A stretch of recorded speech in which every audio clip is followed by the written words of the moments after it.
Yo, what is going on, everybody? Welcome to Kind of Funny Games Daily for February 22nd, 2022. It's 2/22/22. And of course, I'm your host, Snowbike Mike. And today I'm joined by my guy, the co-host of the Xcast, the Rogue One, Mr. Gary Whitta. Gary, what up, big dog? For those who weren't here, I mean, which is pretty much everyone, before we went live, I'll just mention it again because I think it's an interesting fact. 2/22/22, both a palindrome and an ambigram, which means you can read it both forwards and backwards and upside down. You're still hurting my brain. You said this to me twice now. My brain still hurts trying to comprehend that, Gary. But I like it because 2 and 22 are my lucky numbers, Gary. So it's Are a they lucky really? day. It's a good day. Yeah, that's my Today's numbers. your day. You know, Gary, back in the day, you look back at all your sports times, and you're going to talk some sports here in a little bit, but you have your favorite numbers, your lucky numbers you wear on the jersey, right? And one year, I went from 22 to 2 because some kid took my number, and I was like, you know what? 2's an even better number. So I've adopted 2 as my new favorite number over 22, which usually is my go-to number. Now, when you go to Vegas, are those numbers you putting your chips on at the roulette wheel or what? Oh, yeah, Black 22, baby. You know that. Put the whole nest egg on Black 22. I'm Black 26. It's actually come up for me a couple of times. Oh, see, Yeah. Gary, you know that is right.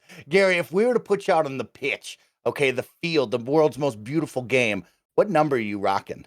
Oh, I'm a number 9. I'm just old-fashioned striker, center forward, number 9. I'm a goal scorer. That's what I used to play when I used to play in a Sunday league side in the UK, and I was a number 9. Yeah, I was a striker. I scored some decent goals in my time. You wouldn't believe it to look at me now, but I scored some goals. I'm looking at you now, Gary, and I'm imagining it, and I'm loving it. Is right. Well, everybody, welcome in. It's Kind of Funny Games Daily. It's Tuesday. It's a Widow Wednesday on a Tuesday, and I'm taking over because later this afternoon, live on Twitch, the PS I Love You XOXO crew is taking over the Twitch streaming block, and they're going to be celebrating this piece of hardware. It's the PS Vita 10th anniversary. Yeah, I saw that today, the 10th anniversary. Now, how many of those years has it been dead? I think like 5. 8. Maybe 6. Like half and half, yeah. It's all the half and half. You know, Gary, what a funny enough, just to circle back to our favorite numbers and, of course, the roulette wheel, I got my PS Vita because of a roulette wheel spin. I put it on Black 22, won $420, woke up the next morning, went to GameStop with that earnings. So it really is your lucky number. PS Vita. It's my number, Gary. It's the number, and it's a great day to celebrate it because we'll be celebrating the Vita. But, of course, this is Kind of Funny Games Daily, and today's stories include day 1 game drops on PlayStation Now, new Lego sports games, and details on PlayStation VR 2, and so much more, because this is Kind of Funny Games Daily each and every weekday at 10 a.m. live, right here on twitch.tv/kindoffunnygames. If you are watching live, you can correct us by going to kindoffunny.com/you're wrong if me and Gary get anything wrong. And of course, if you don't watch live, you can watch later on youtube.com/kindoffunnygames, roosterteeth.com, or listen later on podcast services around the globe by searching for Kind of Funny Games Daily. Don't forget to use our Epic Creator Code at checkout if you're buying V-Bucks, upgrading your car in Rocket League, or if you're buying games off the Epic Game Store, use our Epic Creator Code KindaFunny. It's no additional cost. You can support the team in a brand new way. But of course, you can also be a part of the show by heading to patreon.com/kindoffunnygames, where bronze members and above can write in, and silver members or above get the show ad-free along with exclusive daily post shows. And you know, I already got Gary Whitta telling us stories about being on the pitch, playing striker. You know today's post show is going to be really good. Hey, listen, Mike, before I forget, since we're talking about stories and we're talking about Vegas, at some point, because before I forget, remind me at some point in the future to tell you the story about the time I lost $144,000 on a single hand of Caribbean stud poker in Vegas. Jesus Christ.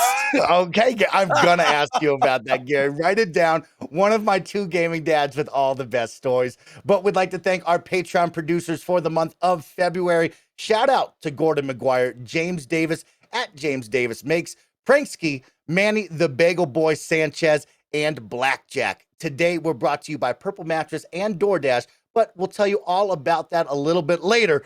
For now, let's begin with what is and forever will be the Roper Report. It's time for some news. Today, we have 10 stories.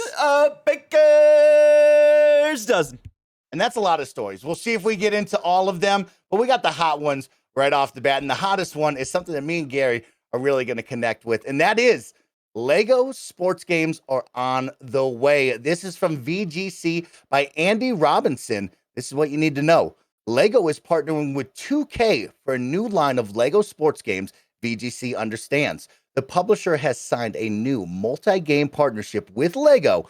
People with knowledge of its plans told us, as the construction toy firm looks to broaden its games output beyond the expiration of its exclusivity deal with Warner Bros. TT Games.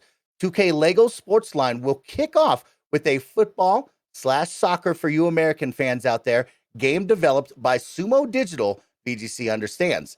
This will be followed by an open-world Lego racing game currently in development at WWE 2K22 Studio Visual Concepts. The football title should release later this year to coincide with the FIFA World Cup, followed by the racing game in 2023. A third Lego sports title is also in development based on a major sports franchise, sources said. Gary Whitta, you and I love SSX. We love the street titles. Now you get Lego sports. What's the vibe check on this?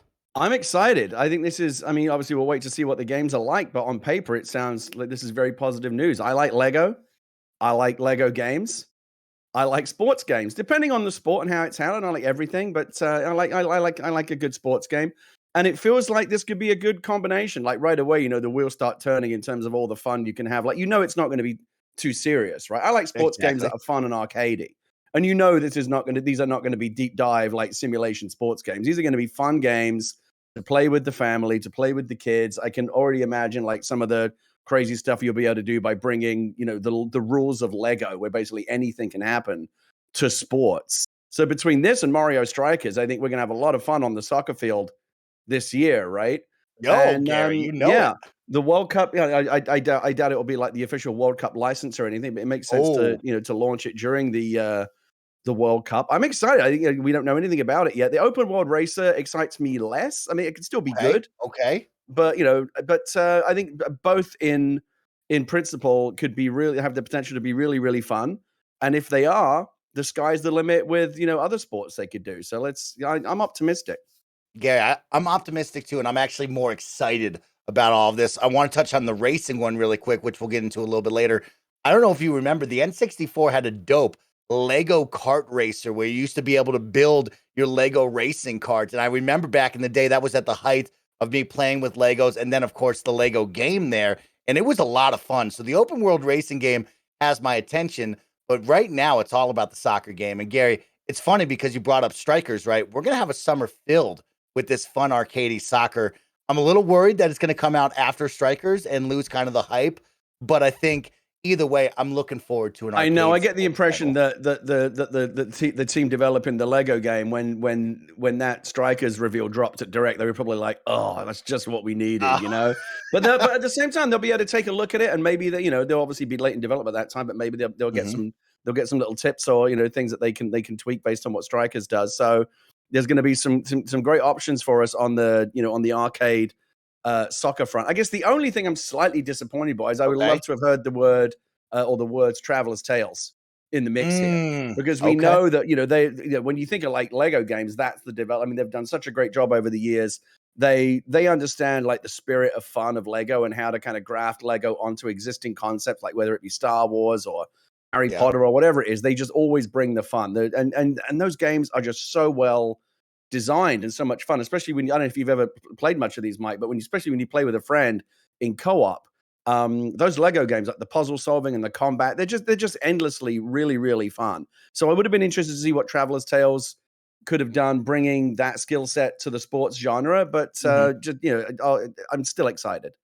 Yeah, it's interesting, Gary. You look at that, right? And it actually reminds me of what we saw with Disney and Star Wars, where they're kind of moving from that big exclusivity deal with what they had with EA and Battlefront and kind of letting more people play in the proverbial sandbox, they call that, right? And so we're seeing that here with Lego, where they want to broaden the games, and they'll probably, maybe they'll still work with TT Games. Andy Robinson says that he knows of 2 more sports games along with what we saw in this story, and 1 more TT game after the Lego Star Wars saga. So it still seems like we'll get another Right. TT Lego Yeah, game. But they're obviously what all booked up next, for the you time know? being. And Yeah. just in general, I'm really glad because I think it's a fairly safe assumption that these Lego games are going to be more arcadey, more fun, rather than try to do something more simulator style. Mhm. I wish we saw more of that. Like I miss the days of NBA Jam and NFL hits Yeah. and NHL hits and NBA Street and the games that were just more like let's have fun playing sports. Everything like even FIFA, which is a fairly simple game. You kick the ball around, kick it into the goal. Like that's gone. Like I mean, there are simplified controls, but for the most part, those games, even FIFA's become quite a complex game to play. And so I just want to get back to like 1 or 2 button controls. Kick the ball around, fast movement. All kinds of over the top fun stuff happening. And again, between Strikers and this Lego soccer game, I think it's going to be a good year for people that want that kind of stuff. Yeah, Gary, I want to talk about a couple more things with this story because I'm actually really excited. I want to look at the positives, and then there is a small negative that I got to bring up because I've been deep into sports video games for a while now. But let's look at the positives. The arcade video game genre for sports titles is so lacking, and we need it, right? We want that excitement. We want to step away from the super sims that we always see. And this gets me excited because I think back, like you brought up with the street days, and I think of backyard sports, right? I think of FIFA Street, and I want this kind of blend right now where I can imagine the Lego characters, just like in the TT games, you maybe slide tackle somebody or push them over, they explode. Yeah, their right legs into a go fun flying way. off. Yeah, absolutely. So I'm looking for I want to start off the game almost like backyard sports where we're picking characters off the bleachers and have like the WB lineup where they're mixed up with Harry Potter and maybe Star Wars, right? And we're picking characters along with FIFA characters. Also, will they get the license for FIFA? Well, Or will this that's all be always a good created question characters, because that was an issue that Pro Evo used to have for the longest time. If you remember, the Mhm. edge that FIFA always had. They had all the licensed teams, all the late licensed characters. The one thing that really works about FIFA is because they are dialed into that FIFA license, even as in real life, squads and managers and players are kind of moving from club to club. They're updated like with regular updates. So if I boot up FIFA 22 right now, those squads are going to be the current squads of that week. All the latest player transfers and manager changes and stuff will be reflected. And when you play these games, you want to see Cristiano Ronaldo, you want to see Lionel Messi, right? You want to see Harry Kane, you want to see the big name players that we watch. We don't want to see Binal Desi, right? Or Cristiano Canaldo, or whatever bullshit they put in to kind of make it look like we couldn't really get the license, or like Manchester Football Club or whatever. Like they have to kind of fiddle around with it because they can't quite get the licenses. And so, yeah, I don't know. But it almost makes it. There's also a sense of like it's Lego, so we're having so much fun. Does it really need to reflect real life? Like it could just be like in the Lego universe. So there's a number of ways they could go with this, but I think it'd be hilarious to see. Like one of the funs of Lego, right, is seeing characters. Like it's fun to see like the Captain America minifig, or like they just did this Horizon set, and the Aloy minifig looks really cute. Like, yeah, I want to see the Hyungmin Son minifig, or the Pierre-Emerick Aubameyang minifig. Like, I want to see those, the world's top players kind of in Lego form. I think that would be hilarious. I'm sure the players would get a kick out of that as well. Definitely, Gary. I think they have to double down on that and find a way to get at least some of the player likenesses in there, mixed in with other characters from different genres and, entertainment world. I want to see a mix of FIFA Street with indoor soccer. I want it to be fast. I want it to be fun.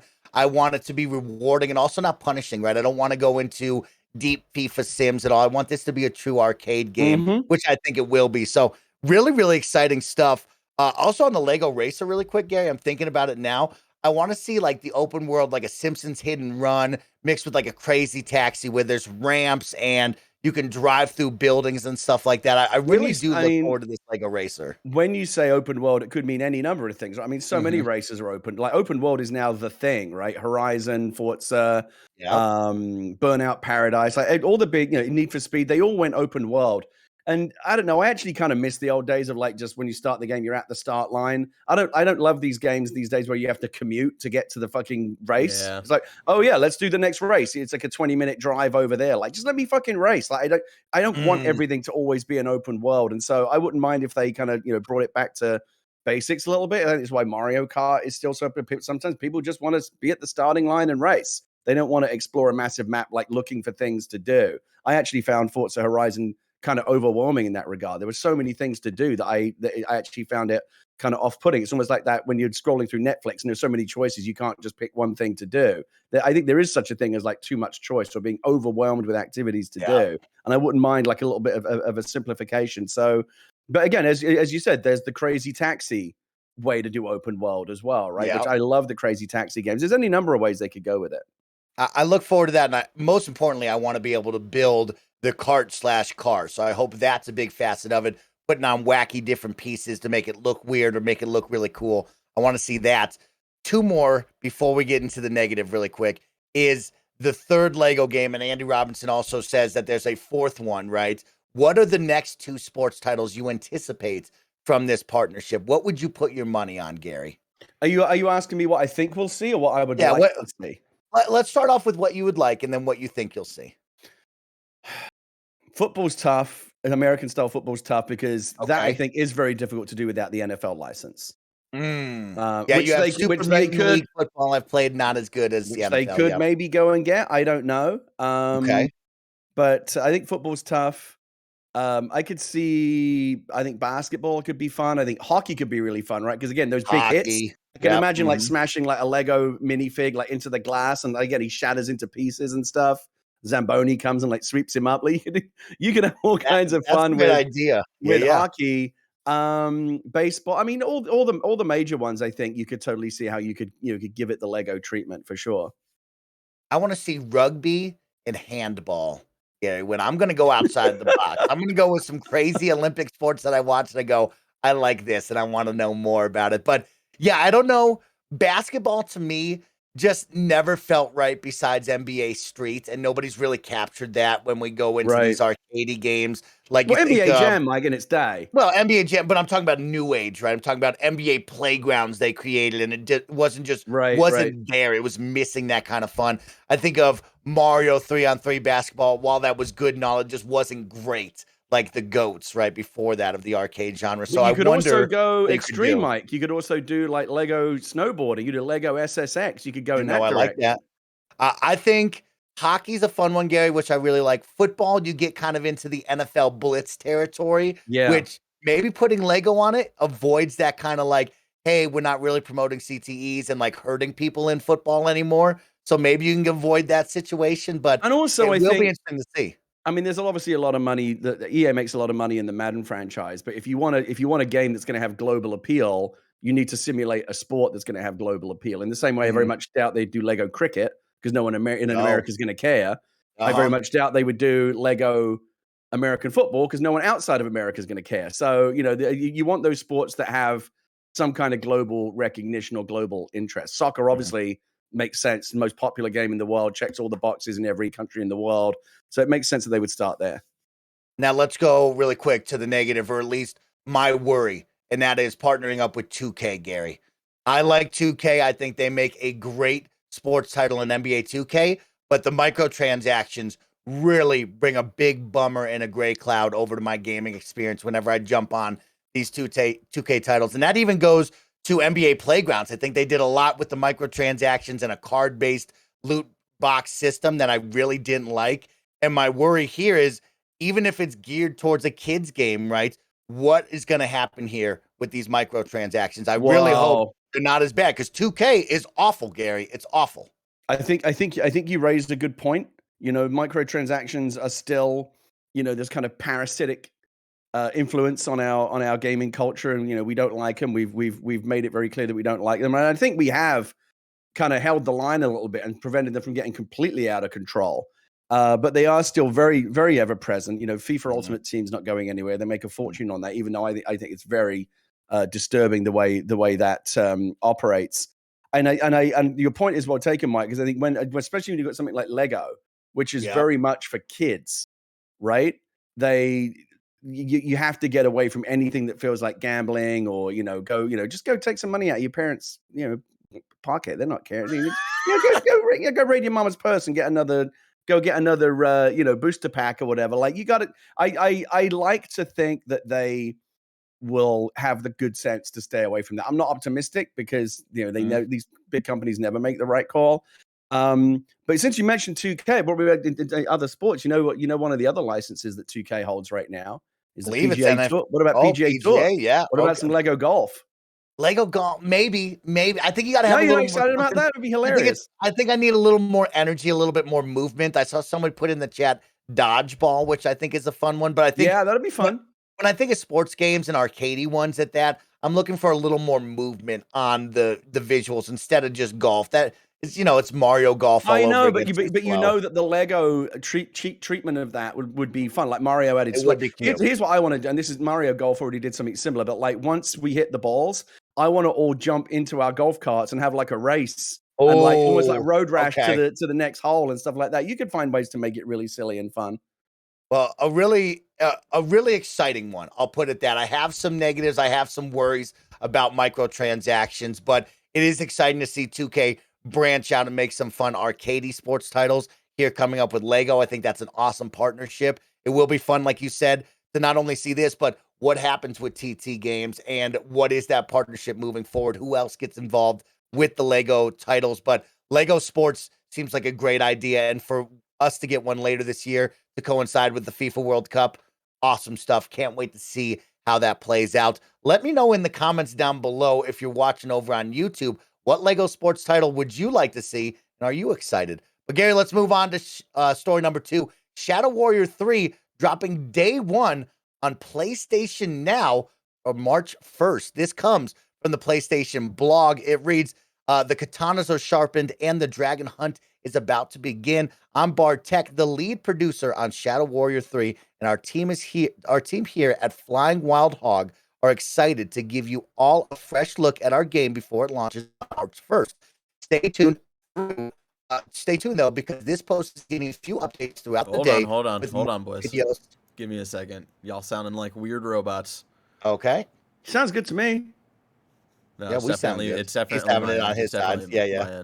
All right, you're sounding a little bit better there. Okay, we're back. But it says, stay tuned though, because this post is getting a few updates throughout the day with more videos to dive a little deeper into the game.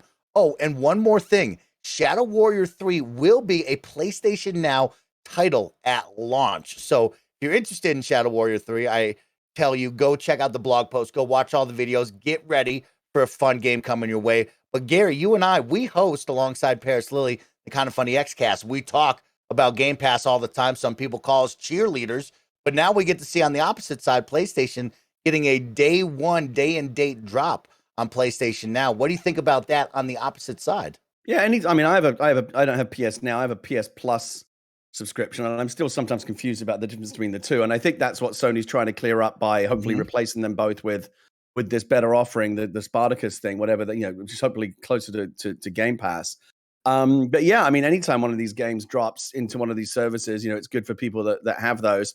Sony obviously recognizes that PS Now is not a real Game Pass competitor, otherwise they wouldn't be working on a real Game Pass competitor, and I think they're going to get that out there later this year. But you're right, Mike. We talk about it all, and we are cheerleaders. But you know what? It's something worth cheering on. Game Pass is really, really good, and every time a new game drops on Game Pass, it's not just a great value, but it's an opportunity to try a game that you might otherwise not have experimented with and discover something new.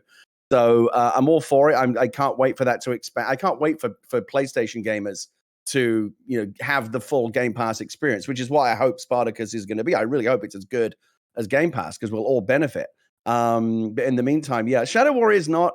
I looked at a video of it. I don't know. I like Devolver always do interesting stuff. So maybe I'm looking to think, well, it's Devolver, right? So there's got to be something kind of different about it. But just the videos that I saw, it just looked like another FPS to me. Am I missing something? I don't think you're missing something on that, but I think what it is, it's going to be a fast-paced, high-octane, like Doom type shooter or Quake shooter where it felt like you're Doom. You're going to be mixing that with a katana blade, and you're going to be killing wild and crazy, freaky characters. I'm actually excited for this to give it a try to see if Shadow Warrior will be something that I enjoy because I've never played this franchise or checked it out. But from everything I've seen, it looks fun, and that's what I'm always looking for is that fast-paced first-person shooter where I can get weird with it, Gary. So I hope personally that I enjoy this a lot, actually. Okay. And it is on Game Pass as well. So you get the best of both worlds, but it is cool to see maybe the foreshadowing of what PlayStation Spartacus will be. And you and I talk about it over on Xcast. It's like, I'm excited to see what PlayStation does. I hope that we get something very similar. It'll be interesting, Gary. We always talk about PlayStation, how great the sales are, and the killer exclusives. Will those go day one? Will they just do third-party partnerships? How do they blend what Game Man, Pass can you does so imagine? well Because I mean, with here's the thing. PlayStation? Sony has such strong first party titles, right? We talk about this all the time, that if they launched, and I know Xbox does as well, especially now that they bought Bethesda and ABK and all these other big things that are going to get rolled in. But that's in the future. Right now, today, Sony has between Last of Us and Uncharted and God of War and Horizon, they have so many amazing PlayStation exclusive titles that imagine all of those being rolled into like a Game Pass type service. What an amazing value that would be. And it feels like that's what we're going to get, right? It'd be crazy if those titles weren't part of something like Spartacus. Yeah, I don't know, Gary. They sell so well. They have the cornerstone of everything. They have the upper hand. It's like, do you put that all there? But I think that makes the whole deal worthwhile, right? That's why I subscribe to Game Pass, is because I get the first party day and dates. Yeah, the third party partnerships are great and all, but I want the first party titles the most. And when I look at PlayStation, I'm already subscribed to Game Pass. I get a lot of third-party partnerships with EA Play. You have Activision Blizzard. You have Bethesda now coming into the mix. You have partners we've seen with Ubisoft and more, right? And so they have a really good stranglehold over on the third-party side. If I look at PlayStation, it's tough to want to get both if they're just going to focus on third-party. So if it's not first-party, I'm a little worried about if that's going to take me away or even get me to dual subscribe to both. Yeah, it's weird. I keep forgetting about the EA Play and some of the other stuff, but I was looking at Game Pass just yesterday, and Madden NFL 22 just dropped on there. Now, I understand why they've kind of done that now. Like, as soon as the NFL season's over, like that title's now going to start to kind of fall away, right? Until 23 comes out later in the summer. But I said, oh shit, like that's free now on Game Pass. Like every time I check in, there's like something, there's another new cool thing that I want to check out. And I genuinely cannot wait to have that experience on the PlayStation as well.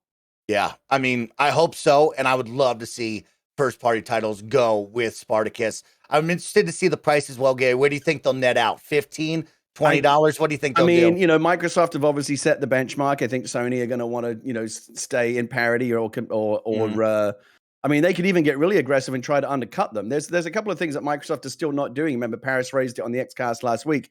There's still no family plan for Game Pass, which I think is that's low hanging fruit that they somehow have not yet done. But maybe there's a family plan.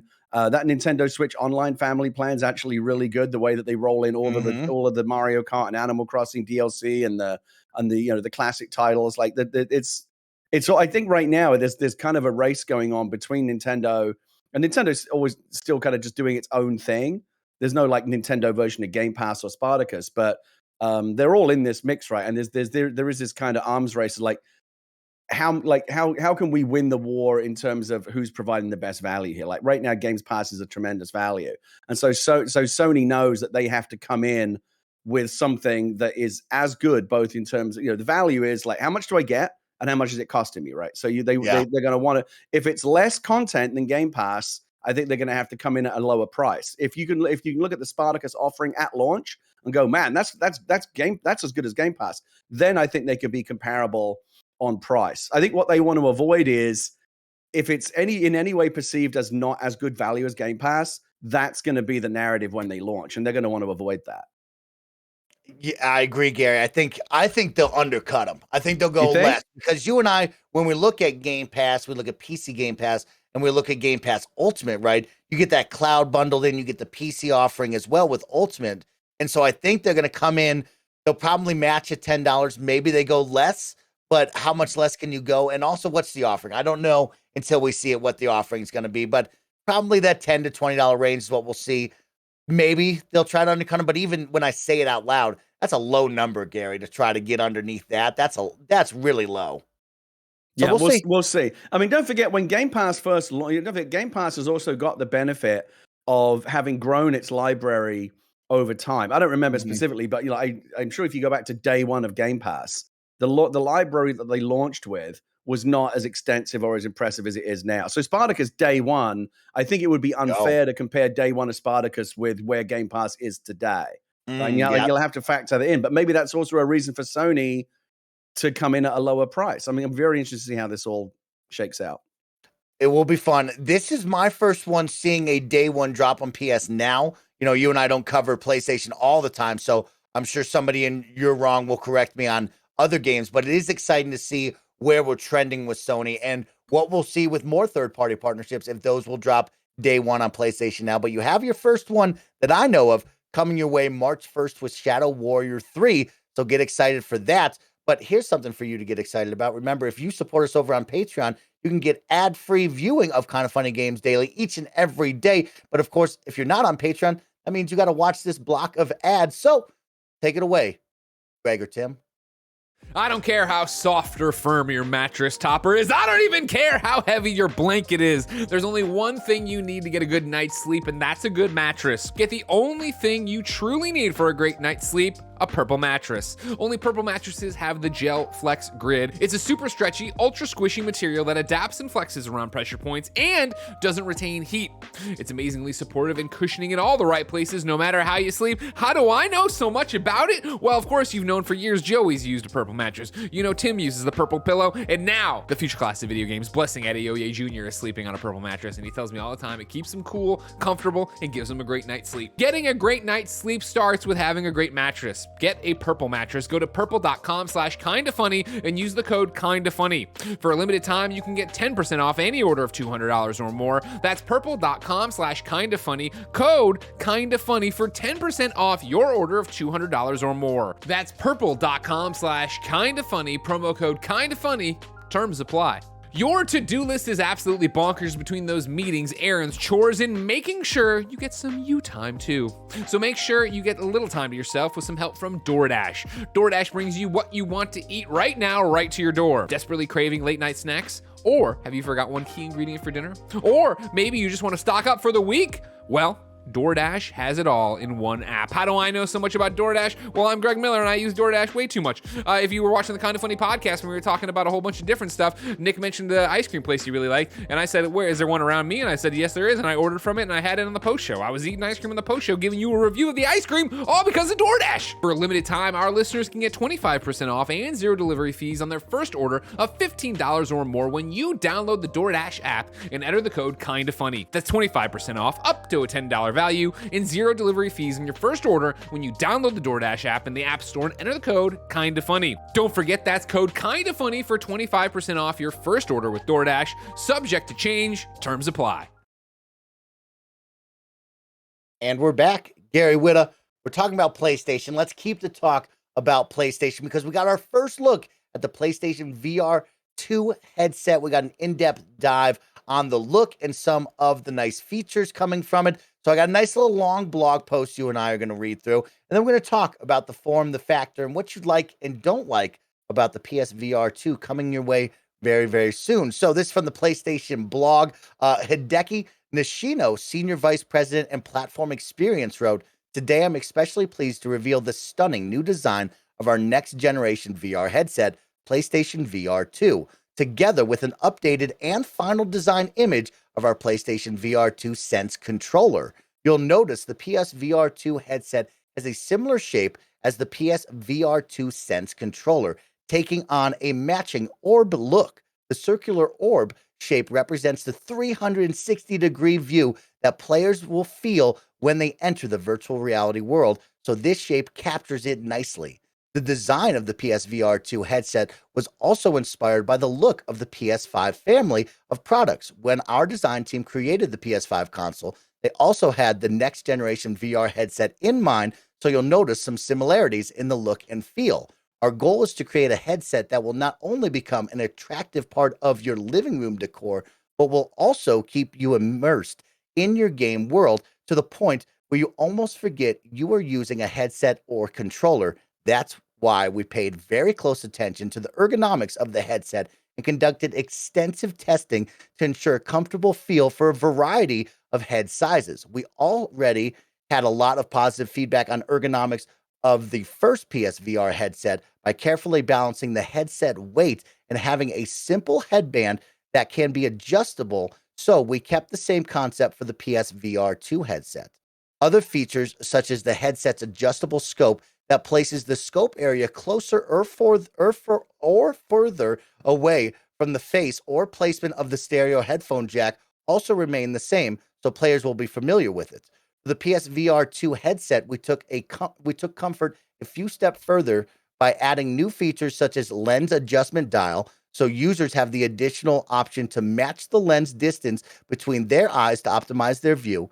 We also created a slimmer design with a slight weight reduction. Additionally, we've integrated a new vent design for the PSVR 2 headset that we think users will enjoy.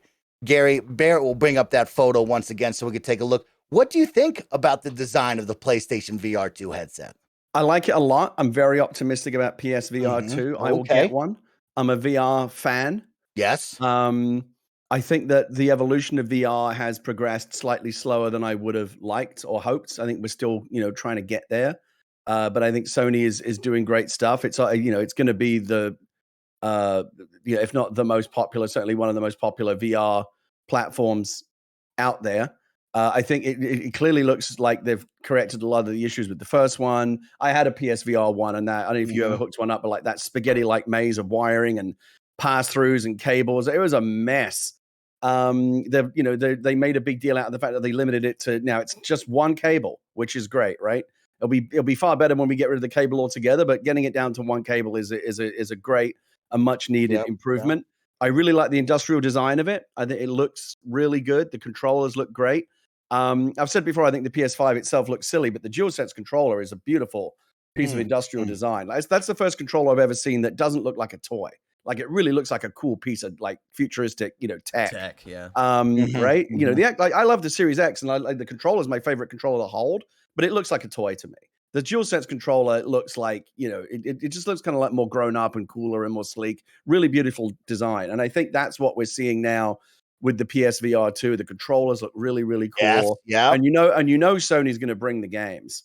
And as a big fan of VR and a big believer in VR, and I really want to get to that, Ready Player One future, hopefully in my lifetime. Hopefully this will be a step closer to that. Thank God Sony's still in there, because we cannot let the future of VR be left in the hands of fucking Facebook, where their vision of VR is apparently sitting in a conference room around a table with fucking Mark Zuckerberg having a meeting. Like, really? That's the limit of your imagination, doing the same boring shit that we do in real life, but in VR? Nah, there's got to be something better than that. And I'm hoping that Sony is gonna show that, and we'll actually have some fun games. So I will get one day one if I can. I'm very optimistic about it. The only thing I would say on a personal note is a problem for me is I wear glasses. You never see me wearing glasses because I don't use them for close-up work. When I'm sitting, you're like 2 feet away from me in the screen. When I'm sitting in front of a computer, I don't use them, but I'm farsighted. When I drive or I'm just walking around, I wear glasses. But I also need glasses when I wear VR goggles. And anyone who wears glasses can tell you, depending on the size of the frame and how much room there is inside the particular headset that you're using, that can be a real problem. They're not comfortable. They fog up. It's really, really difficult. I actually went and bought, I've got them here to show you, I actually went and bought a specific pair of glasses that have the smallest possible frames that I can find. These actually fit semi-comfortably inside a VR headset. But then what I did was I went away and found you can actually send off for prescription VR lenses that will snap into the existing VR headset that you have. And I ordered some of those from my Valve Index, snapped them right in, and it totally transformed my VR experience. Oh my God, I'm using VR without glasses and the images are crystal clear. It totally made VR viable for me. So I will get PSVR 2 day one, and hopefully my glasses will fit. But the other thing I'll be doing day one will be ordering some prescription lenses. And I'm hoping that as the technology gets better, we'll end up with headsets that can just do that for you automatically. Like you can have they'll just find your prescription and adjust the lenses to kind of match whatever your correction is needed in your vision. But for the time being, it's for so many of us who wear glasses, it's a real obstacle. So one of the things that headset makers can do is at least put enough negative space inside the headset so that people can wear a pair of glasses and not have them feel like they're all shoved up against their face. That's just my little thing. I mean, Gary, you're speaking for a lot of people out there with the glasses and all that situation, making sure it feels right. And I also love that you want to get jacked into the Matrix and just have that Ready Player One experience. That makes me laugh every time. But yeah, I want to talk about the headset itself because the headset is great and all, Gary. And I want to make that clear. I'm excited for the PlayStation VR 2 headset. I'm pumped up about what we're seeing with the tech and the comfort factor, but it also comes down to games. You're so right, Gary. All that matters is the games. If you don't have a robust library of games that speak to people and that are exciting, it really doesn't matter. It's going to just kind of float by like it did before. So it'll be interesting what they do with the games, but I have both of them up here, Gary, and I love the look of the PlayStation VR headset 2 compared to the first one, right? This first one was great and all for the early days of PlayStation VR, but I think the second one is going to really look better and actually feel better than this one. Yeah, because take a look at it, VR technology is still in its infancy, but the VR industry is learning so much, about the types of software that work, about the kind of experiences we want and don't want, about the industrial design of the hardware and everything that they're quite like that. Again, I don't want to give Facebook any credit that if I can avoid it, but the Quest 2 is way better than the Quest 1, right? Because they took the lessons of the Quest 1 and applied it to the Quest 2, and I think we're going to see everything that Sony learned about the PSVR go into the VR 2. Yeah, it'll be really interesting because I'm holding my Quest 2, Gary, and I got this back in November, and I have fallen in love with this thing, Gary. I've played this a lot. I know. I really want one. I just can't give that motherfucker any money. I just can't do it. They have a strong library of games. It is easy and fun to use. I can connect it to my computer and play the Steam games as well, which is a big factor into your purchase. It's an affordable price. And man, the comfort factor on this thing is awesome. It's lightweight. There's no cords, which still to this day, I'm a little iffy. Yeah, tell them, Gary. That's the number one big thing. Like, no matter how long they make that cord, you're going to get tangled up in it. You're going to tread on it. You're going to always feel like it's going to yank at you. Like you always feel tethered. And until they can either build all of, like they do with the Quest 2, right? It's just build all the hardware inside the headset, or come up with some kind of wireless technology so they can you can stream from the base device to the headset with enough fidelity. That's when it's going to go truly mainstream. They need to cut that cord. And again, we still see it with the Index, even like PSVR 2, which is going to be the newest headset on the market, still has a cord. They will get there. We know they'll get there eventually, but it's frustrating to have to wait for it to get to that, because we know that VR, that bright shiny holodeck future is there, right? And we'll get there, but we have to all kind of live through these kind of birth pangs and this infancy of it to get to that evolution that we all want. Yeah, for me, the cord is the make or break situation. I see a lot of people in the chat talking about one cord's not that bad. People aren't really that big about it. It's all, it's easy to say that until you put on something like the Quest and you have the full freedom to just walk it's totally around different. and enjoy. Totally different experience. And it makes the VR experience to be standing and moving during your games. I know a number of games you can play on your, chair and sit down, but like the VR experience is elevated so much by being able to stand and move. You've never experienced fun until you play Super Hot VR and you are running around your room like John Wick, having fun and laughing.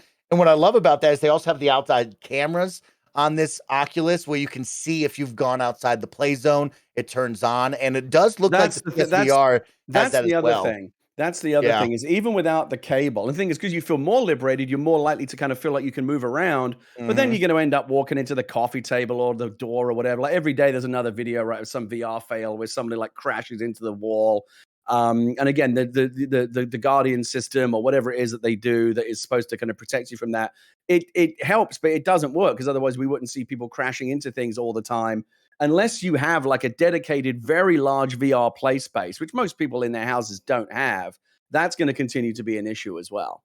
Yeah, I agree, Gary. And so it is awesome to see one cord. Let's talk about those controllers really quick, because they look really great. I love this 360 design of like wrapping around your hands, very similar to the Oculus Quest 2 has that as well. But I love the sleek white look design. I love that. I'm really excited to hold them in my hands and feel what they can do. What we've seen with the DualSense controller and that haptic feedback and what they've really done to elevate the controller, I expect the same out of these DualSense controllers. I think it will be really cool to see. Yeah, I'm excited about it. I've been a big VR believer since I first tried the original Oculus development kit back in the day, many years ago. And like I said, we're not where I remember trying it on and thinking, man, in 10 years from now, we're going to be on the fucking holodeck. But we're not. It's been a slower, rockier evolution for VR than I think many of us would have hoped. But I still believe that we will get there. Yeah. I also brought up my light gun here. I don't know what PlayStation calls it, but this is a must-have, Gary. I hope that they find a way to either make this usable or they sell another one of these, because this is also an awesome accessory to add to your VR play space. And I really love this. So I'm really hoping that they somehow bring the light gun. That's it's also, it is really worth mentioning, Mike, that that is actually a huge upgrade for PSVR 2. We're talking about, these controllers are really nice. Mm-hmm. The big deal is actually that they actually have controllers this time. Remember last time we needed, the what were they even called? The Move controllers. Move. Yes. You needed the Move, which was they brought that out to try and keep up with Kinect and Nintendo Wii, but it was like nobody really used it. It was kind of it was just a failure. And then but then they found a way to kind of like give it a second life through PlayStation VR. And I believe there were some versions of the PlayStation VR kit that sold as a whole bundle with the Move controllers. But if you remember, the Move controllers were designed and invented before they had ever thought they'd be used for VR. So they were kind of like just shoehorned into as a VR, to fix the problem. They didn't have controllers. This is the first time they've actually designed controllers from the ground up for VR. And so I think for that reason, it's going to be much, much better. Let's talk about that new vent design that they're going to add into the PSVR 2, because they have the senior art director of SIE. I'm going to mispronounce his name, but I'll try my best. Yujin Morisawa has a quote about the vent and how they created that. So it goes, "When I started to work on the design for the PlayStation VR 2 headset, one of the areas I wanted to focus on first was the idea of creating a vent in the headset to let air out, similar to the vents on the PS5 console that allows airflow. Our engineers came up with this idea as a good way to allow ventilation and avoid having the lens fog up while players are immersed in their VR games. I worked on many design concepts to achieve this, and in the final design, you can see there's a little space in between the top and the front surface of the scope that contains the integrated ventilation. I'm really proud of how this turned out and the positive feedback I have gotten so far. I hope our PlayStation fans will also agree, and I can't wait for them to try it." So, Gary, that's a big one for me, right? Because I've been rocking this Quest, and I go for like 3 hours straight. Usually I'd like to try to limit to an hour, but I've gone for 3 hours on Beat Saber, and it gets hot, it gets sweaty, right? And you have the rubber face mask. But when it does, sooner or later, you just want to take it off, right? Yeah, and this one, the first PlayStation VR, this one was hot, because this was big and heavy and a lot going on in it in the early tech days. And so this one got really hot. So I am looking to see what this vent does, if it actually makes a difference to maybe my face and the lens fog like you brought up. So it gets hot. And also don't forget, when you're playing VR, there's also a greater chance than with a regular game that you're physically active, especially something like Beat Saber, where you're actually like really working up a sweat and burning calories. You're getting hot. You got a big hot contraption on your face.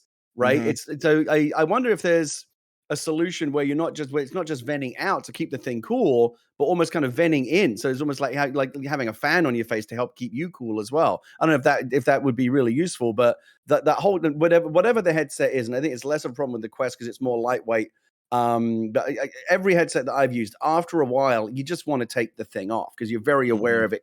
It's clamped onto your face. It's getting clammy. It's getting hot. You just want to, and when you finally take it off, it's like, oh, thank God I got that thing off of me. Yeah. That's another issue that they're constantly trying to fix. Let's finish this one with a viewer question coming in from Alec Bobco. He says, "What up, Kind of Funny Games Daily Crew? We now know what the PSVR 2 looks like. While the controllers look like a huge improvement, the headset itself looks like it remains relatively the same aside from a few key upgrades. My question is, with the original PSVR being one of the cheaper ways to get into VR, how do you think the PSVR 2 will perform now that it has to go up against a headset like the Oculus Quest 2? Do you think the upgrades are significant enough that people would give up the no wires of the Quest 2? Thanks and have a great day, Alec Bobco." So, Gary, we're going up against a strong market here. There's a lot of different options in the VR world, but this one is tied to your PlayStation console. Do you think that it has a good chance of succeeding here? Yeah, I think it does. And I think the software is going to be the difference. The Quest 2 is a great piece of hardware. The problem they have is on the software side. Most of the stuff on the Quest is shit. Whoa, that's wild. I would disagree with that. There's a lot of great games, Gary. No, I didn't say. I said most of the stuff on there Okay, is shit. For every good game, there's 10 things that you're never going to want to try again. And I don't think. Like, let me ask you this: what's the best stuff you've played on the Quest 2? What do you think are the best games on the Quest platform right now? Beat Saber. Then Which has been around for, as everyone says, been around forever. You go into As It Falls, I believe is the game called. It's like Left 4 Dead, but with mutant zombies in there. 4 players, super fun after that. Then I go into Pistol Whip. After that, I would go into VR Golf that has Top Golf, Mini Putt, things of that nature. Then I go into the Star Wars games. There's 3 Star Wars. Vader Immortal. Vader Immortal. After that, I have way too many games on my PS. There is, I mean, and again, let me just clarify. There is some good stuff on the Quest. I don't think there's enough good stuff, and I don't think there's enough good stuff from like major companies and brands and franchises that we know. There is some, but there isn't enough. And one of the things that Sony can do is bring things like Horizon to VR. Whoa, and yeah, maybe doing that. down the road, Last of Us and other type, take those great franchises that they own, all these great characters, and start building VR experiences around those. So Sony, I think, has the edge when it comes to games, and it's all going to come, as it always does. It's all going to come down to where are the best games. And if you, as much as I talk about The Wire, if you're giving me a choice between the Quest 2 and its software library and PSVR 2 with a cable, but everything that we like to think Sony could bring to that platform, I'd rather be on PSVR and have those games. I like that outlook, Gary. I like that outlook. Quick 2 shout outs I want to give. Resident Evil 4 is a good one as well. And then, Gary, they have Population 1, which is a battle royale good things in VR. about that, yeah. And it actually is surprisingly super fun, even though the target, I wouldn't say the target demographic, but the demographic of players is very young children just screaming in my ear as I try to get tactical and win. But it's an absolute blast of a video game. And the problem with it is the Quest store is a little bit like the Android store. Like, there's some good stuff on there, but there's also a lot of janky shit that is just like, oh my god, this is a mess. How did this even get on the store? You got to wade through a lot of shit, and the curation is not brilliant. Like, they don't necessarily point you towards the most interesting stuff. They try, but it's not, again, in my experience, it's not been the best. What I like about the Sony platform is it's going to be really well curated, and they're going to put what they think are the best games in front of you. Gary, that library of awesome Sony curated VR games is just so far away. But if I wanted to know what is coming to the mom and grop shops today, where would I look, Gary Winner?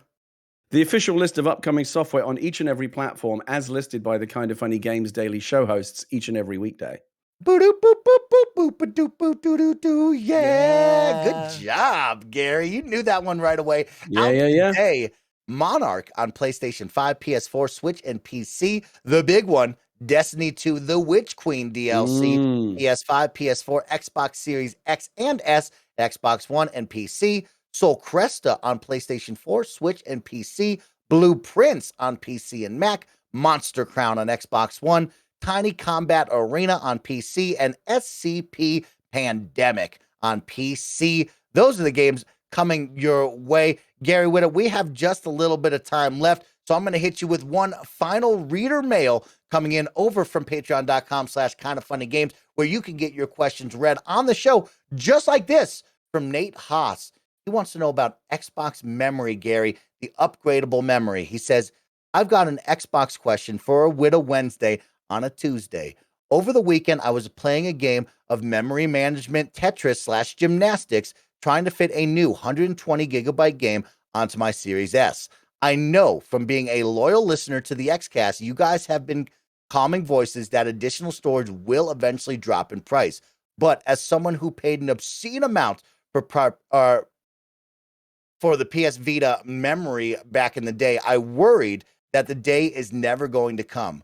Are you at all concerned about this, Gary Whitta? It still bugs me. I say all the time, the Series S is really kind of the Microsoft's secret weapon, right? It's an amazing, and I still believe it's the best console for most people at that price and that level of performance and everything it does. It's remarkable.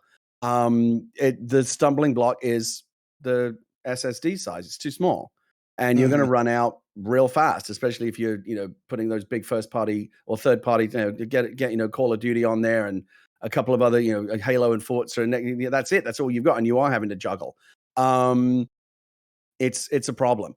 And if you go out and buy the official Seagate, memory card right now and plug that in and boost it up to, I guess, what would be 1.5, at that point, you may as well just bought a Series X, right? Because you've essentially spent the same money for that now an inferior machine. So they have to find a way to square that circle. I don't know what the answer is. Again, I would like to see a revamped Series S at some point that just boosts the memory. Let's just get it up to 1 terabyte. Box? I think it would make all the difference. Or hopefully Moore's Law will kick in at some point, and we will see cheaper memory options available. But right now, that's the if I were to recommend anyone a Series S, I would always add that caveat. Just be aware that the storage is not great, and you're either going to be juggling games or waiting for that memory expansion.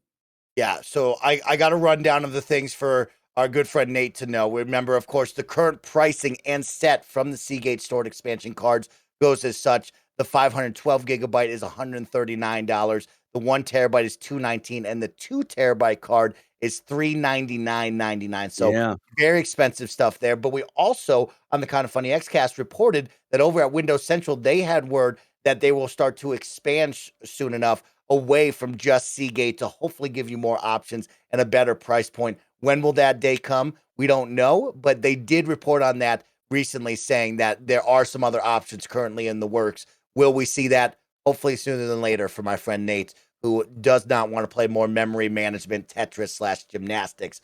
But Gary, it's time for one final call out. It's time for Squad Up. And here's the Squad Up, Gary, because I'm going to be selfish today. Me and Greg Miller are going to jump into Destiny 2, The Witch Queen, and we need your help.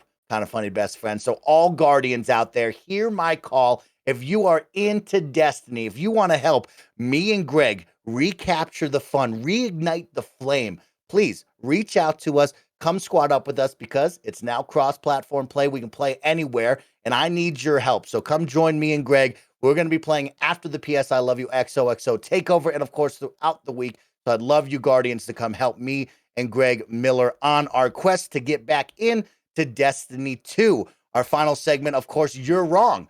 This is where you can write into the show and let us know if we're wrong and correct us live on the show. As I jump in right now, we have 2 You're Wrongs. One isn't really a You're Wrong, but we got this one coming in from Nanobios. She says, a reminder about TT Games. There was a deep expose about the extremely toxic work culture and that's right. and oblivious leadership. The crunch culture has gotten worse leading up to the upcoming game's release. So something for you to go check out. Yeah, they got a bad for you to educate yourself about that one. Then Lanky Dragoon with an actual You're Wrong says, Mike said Shadow Warrior 3 is coming to Game Pass. That is not correct. Shadow Warrior 2 is on Game Pass, but no 3 as of now, just PS only. So, Gary, we got through it. Only one You're Wrong. We absolutely crushed that. So thanks for rocking with me on a Witta Tuesday. On that note, Mike, I just want to say I'm very proud of myself. I want to call out what I think is an illustration of personal growth on my part. Tell me.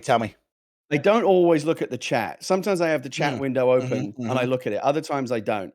And usually if I have the chat window open, I will see a comment that is so utterly stupid that I have to call the person out. Greg does this as well when we host together.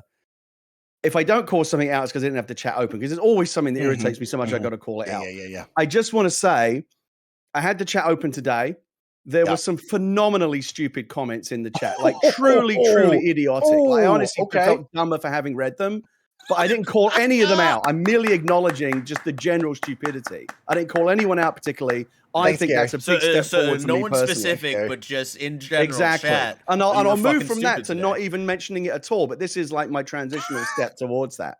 I'm happy that I could be a part of it, Gary, because you and I, we're all about growth together. You help me grow. I help you grow. We have a good time together. It's always a blast. But here's what you need to know. Of course, tomorrow's hosts are going to be Blessing and Andy. Thursday, you have Tim and Lucy James, which is super awesome. And then Friday, you got Blessing and our co-host of the Kind of Funny Xcast, Paris Lilly, taking over for Kind of Funny Games Daily. Of course, if you're watching live right now here on Twitch, after this is a PS I Love You XOXO takeover to celebrate this awesome piece of hardware that I have in my hand right now, the PS Vita celebrating. Look at how 10 good Is that years that the one looks. that you of bought joy with the and fun. $420 winnings? Correct, Gary. This is my roulette winnings right here, baby. Spin that wheel right there. And so you can enjoy and have some fun. Of course, if you want to catch the stream later, you can go subscribe to youtube.com/KindaFunnyPlays, because this has been the Kinda Funny Games Daily, each and every weekday live right here on twitch.tv/KindaFunnyGames. We run you through the nerdy news you need to know about.